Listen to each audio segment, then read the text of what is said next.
Welcome to Cohesive Home Podcast Episode 7. Today, we're talking about fantasies. No, not that kind. We're talking about the ideas and dreams that inspire you and how to incorporate them into your home.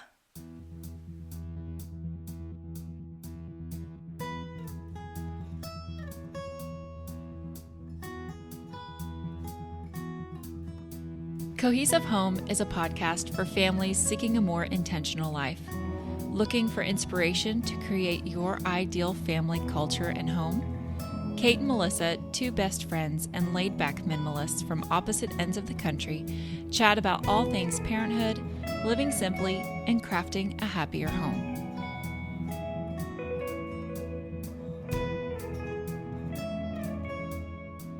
So lately, Melissa and I have been chatting about home design. Not the kind of home design you see in magazines or on Pinterest, but what gives our homes heart and soul.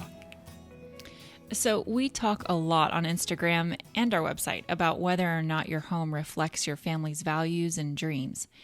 It's kind of a big deal to us because your home should be your sanctuary.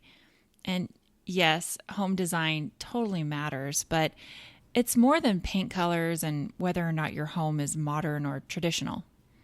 And especially when you're a minimalist or a bit of a lazy one like we are, what you decide to leave in your home is of far more value than what you choose to get rid of. So we choose pieces of furniture that do double or even triple duty and tread lightly in our homes. We choose textiles and art that enhance our houses without overwhelming the space.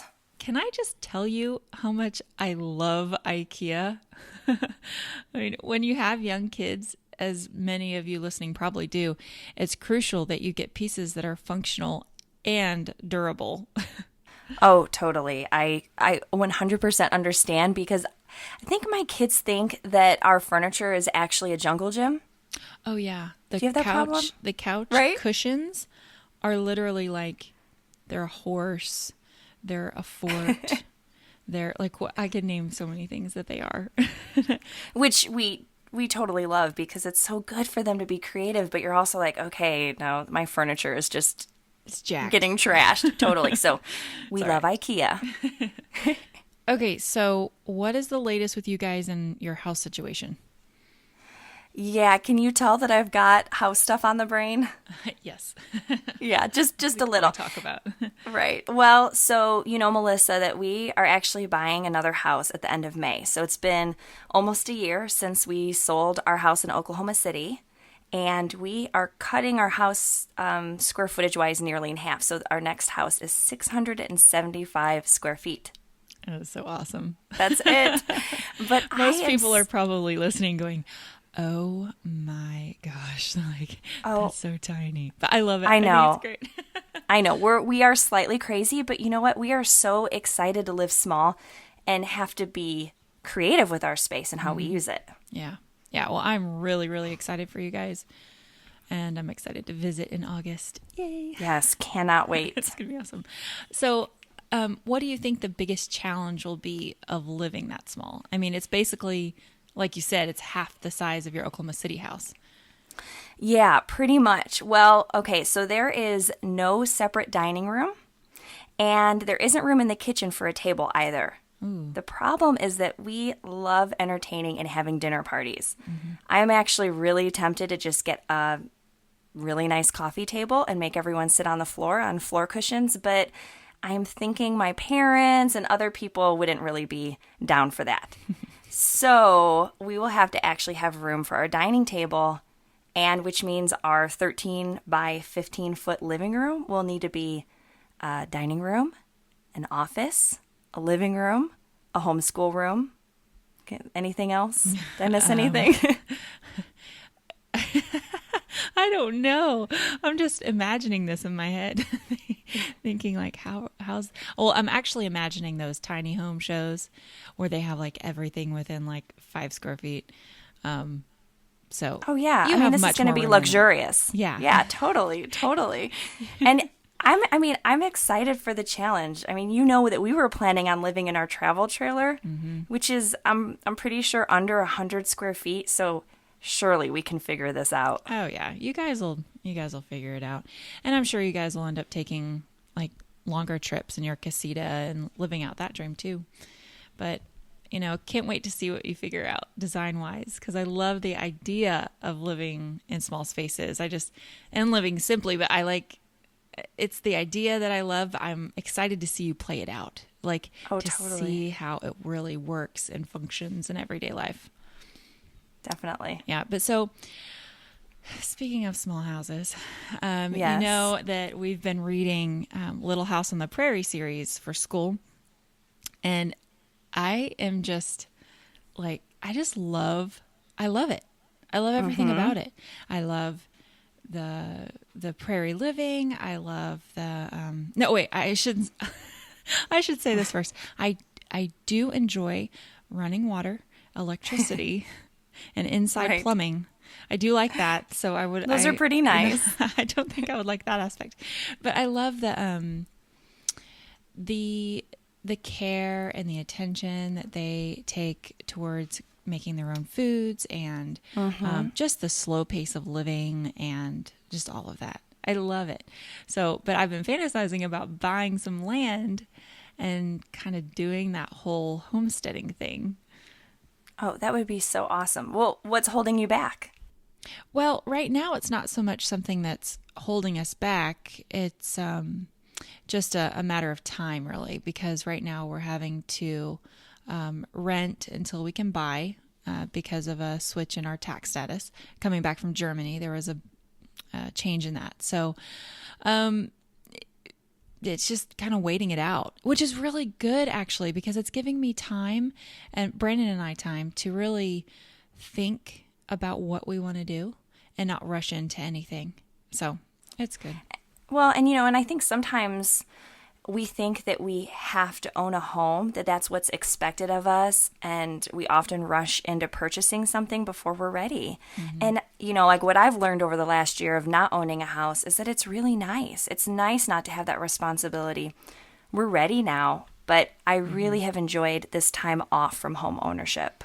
Yeah, and that is definitely a perk of renting, even though the rent is higher than you would pay in a mortgage, then that's not fun. But if something breaks, you just call your landlord, and so perks to both. Perks to both, but so right now you've started implementing some of those ideas in your kitchen, right? You're making kefir, and you're about to start making sourdough bread, right? Yeah, I actually I started. What spurred me into this wasn't just Little House on the Prairie. I actually started the GAPS diet. So if any of you are familiar with that, it's a kind of a gut healing diet. And in doing that, I started making my own kefir, which it's still working on it. I haven't got to quite the kefir part yet.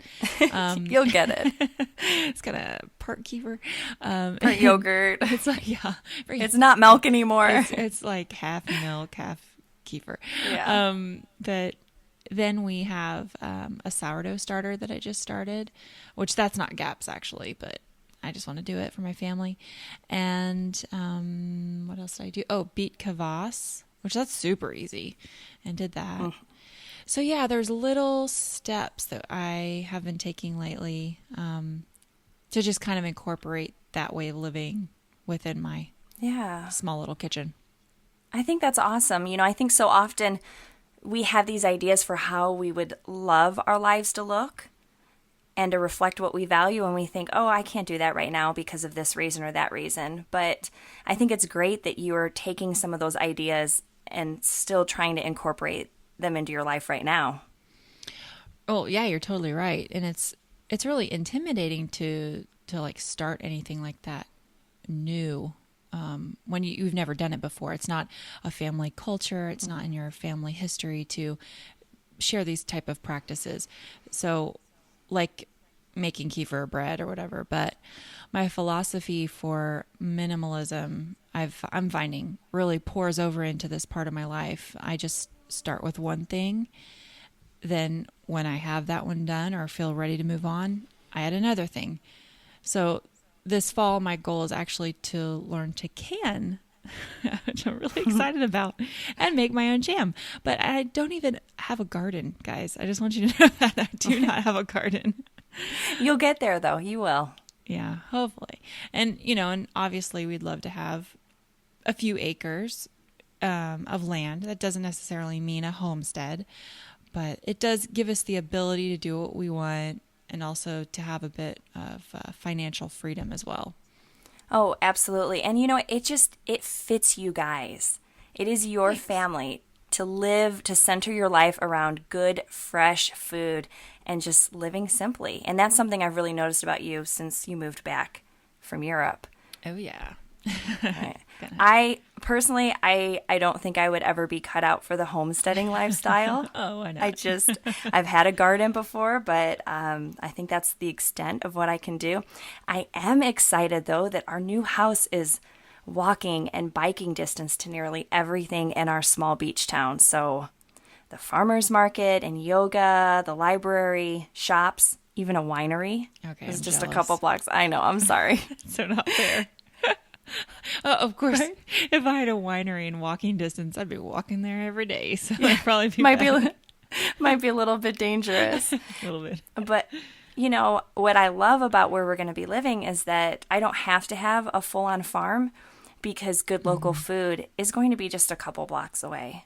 And I love the idea of supporting my local farmers and spending time walking around town and getting to know my neighbors.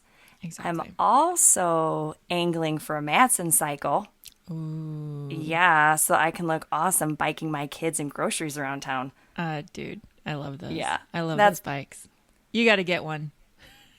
It's on my list. I'll tell her, you're getting her a Madsen bicycle. But anyway, so if any of you are listening and you're not familiar with them, they're like these super cute cargo bikes that can carry like 4 kids, probably, 5 very small children, maybe. I don't know. Whole sack of Pile them in. Groceries, 3 kids. Clown bicycle. A dog. And something like, it's like 600 pounds or something. But anyway, we'll put a link to them on our show notes. To their Instagram on our show notes. Awesome. Yeah, no, it's definitely on my wish list for sure. Okay, so if you're listening and you're thinking, oh, I just wish I could homestead or live in a tiny house or just have more time with my kids or knit all the textiles in my house or whatever it is that you're wishing for, what's holding you back? I mean, look at Melissa. She's in a rental house that I'm fairly certain, although I haven't seen it, but I'm fairly certain does not resemble a house in Little House on the Prairie. In no way, shape, or form. Right. But that's not the point. The point is that we can incorporate what we love and value into our home regardless of where we live. That is exactly. And, what we would like to stress to everybody is don't be afraid to be you in your home. Our homes are not showcases. Okay, maybe some of you have a showcase for home. I don't know. But ours are not. And so, but if you like bright colors, make it happen. If you're really into books, I don't know, turn your whole living room into a library, kind of like Amy Aldrich of At Pinning Narwhals did to her house. And if you're into homesteading and tiny house living, but not ready to make the leap like Kate, check out our friend Tessa Chittle's Farm Stay Rental on Instagram. Her Instagram link is at Tessa Chittle. We'll put that in our show notes because it's really, really cool. But listen, we can spend our lives wishing we had someone else's home, which guilty as charged. I've definitely done that. Oh, totally. Or we can make the best of the home that we have. Like I said earlier, I don't even have a garden yet, and I want to learn to can. So, it makes no sense, but it's something I want to learn and incorporate. So we're going to go for it. So, bottom line, friends, identify those far-fetched ideas you have about your home, find ways to incorporate them into the house you have now, and be proud of showcasing your family's values. And before we go today, we wanted to tell you all about a giveaway we're hosting this week. Chronicle Books has partnered with us to give away 3 copies of the book, The Joy of Less, a minimalist guide to declutter, organize, and simplify by Francine Jay. She's the author of the popular minimalist blog, Miss Minimalist. Kate and I both read this book actually at the beginning of our journeys, and we really cannot say enough good things about it. It's both practical and beautifully written. It's definitely one you'll want in your collection. Head to our website, cohesivehome.com, to enter the giveaway, and good luck.